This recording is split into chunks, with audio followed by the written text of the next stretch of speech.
Carb cycling దీని గురించి పెద్దగా ఎవరికీ తెలియదు. దీన్ని కరెక్ట్గా యూజ్ చేస్తే ఇది మనకు ఒక వజ్రాయుధంలో పనిచేస్తుంది. దీన్ని ఎలా యూజ్ చేయాలి, అసలు ఇది ఎలా వర్క్ అవుతుంది అనేది క్లారిటీగా ఎక్స్ప్లెయిన్ చేస్తా పద. కార్బ్ సైక్లింగ్ అంటే డైలీ కార్బ్స్ ని చేంజ్ చేయడం అనమాట. అంటే హై కార్బ్ డే, లో carb day, medium carb day అలా పెట్టుకోవడం. అసలు కార్బ్ సైక్లింగ్ వల్ల బాడీ అనేది కన్ఫ్యూజ్ అవుతుంది. దానివల్ల మెటబాలిజం స్లో అవ్వకుండా ఫ్యాట్ బర్నింగ్ అనేది కంటిన్యూ అవుతుంది. మెయిన్ దీని బెనిఫిట్స్ ఏంటంటే ఏదర్ నువ్వు కాంపిటీషన్స్ ఆడితే తప్ప సేమ్ లో కార్బ్స్ డైలీ మెయింటైన్ చేయదు. లేదు అనుకుంటే సేమ్ లో కార్బ్స్ డైలీ మెయింటైన్ చేస్తే నీ బాడీ అనేది ఫ్లాట్ అవుతుంది అండ్ వీక్ అవుతుంది. పర్ఫార్మెన్స్ కూడా స్లో అవుతుంది. కార్బ్ సైక్లింగ్ లో వర్కౌట్ డేస్ లో హై ఫ్యూయల్ ఉంటుంది, పర్ఫార్మెన్స్ పర్ఫెక్ట్ గా ఉంటుంది. రెస్ట్ డేస్ లో కూడా ఫ్యాట్ బర్నింగ్ అవుతుంది. దీన్ని ఎలా సెట్ చేసుకోవాలి? మీరు హెవీ వర్కౌట్ చేసిన రోజు హై కార్బ్ డే పెట్టుకోండి. నార్మల్ ట్రైనింగ్ చేసినప్పుడు మీడియం కార్బ్ డే పెట్టుకోండి. లేదు active rest day or cardio day అప్పుడు మాత్రం లో కార్బ్ డే పెట్టుకోండి.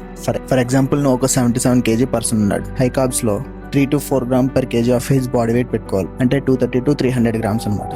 మీడియం కార్బ్ డే అప్పుడేమో 2 to 2.5 grams per kg అంటే 150 to 190 grams. అదే లో కార్బ్ డే లో అయితే 1 to 1.5 grams per kg అంటే 80 to 120 grams అనమాట. కార్బ్ సైక్లింగ్ లో చాలా మంది చేసే ఇంకొక తప్పు ప్రోటీన్ అండ్ ఫ్యాట్ రూల్. ఇది చాలా ఇంపార్టెంట్. కార్బ్ సైక్లింగ్ లో కార్బ్స్ ని మాత్రమే చేంజ్ చేస్తాం. ప్రోటీన్స్ ఏమి ఉండాలి అండ్ ఫ్యాట్స్ మాత్రం లో కార్బ్ డే లో కొంచెం హై ఉండాలి. నెక్స్ట్ రీల్ లో ఫ్యాట్ తింటే ఫ్యాట్ పెరుగుతుందా లేదా అనేది క్లారిటీగా ఎక్స్ప్లెయిన్ చేస్తా. నెక్స్ట్ 41 days 41 reels ఫాలో కొట్టేసి సేవ్ చేసుకెళ్తాం.